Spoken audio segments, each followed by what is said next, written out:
What's the significance of Watson and his artificial intelligence and his cognitive computing? You know, it's so sci-fi, but you talk in the book about Jenny Rometty, and she's basically staking the future of IBM on this type of technology. Watson is their flavor of this applied artificial intelligence, and it's a question answering machine at the start.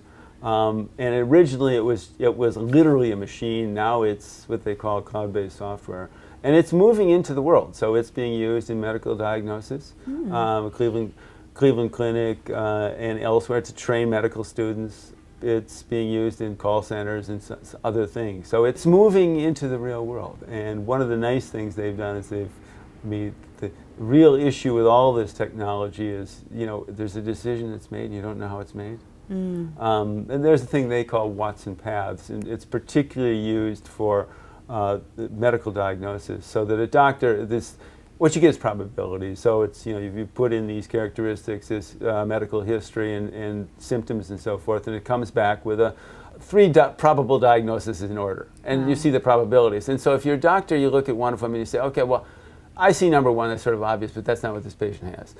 Number 2 is really intriguing, but how'd you get there? And so these are a visual tool you can click and you can see the path of inference. The evidence behind, you know, what the machine did. So that's a good thing.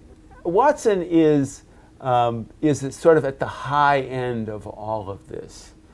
It's a real technology. It's also sort of aspirational. I mean, when you ask people, okay, where are we really going with this?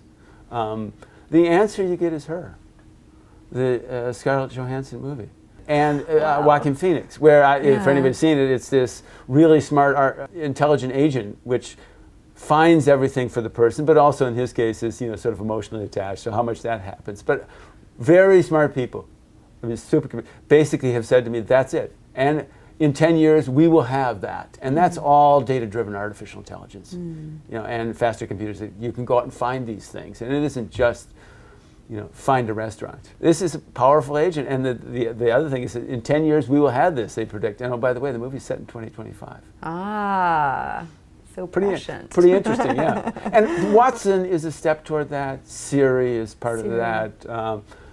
Much of what Google's working on is part. I mean, there are bunches.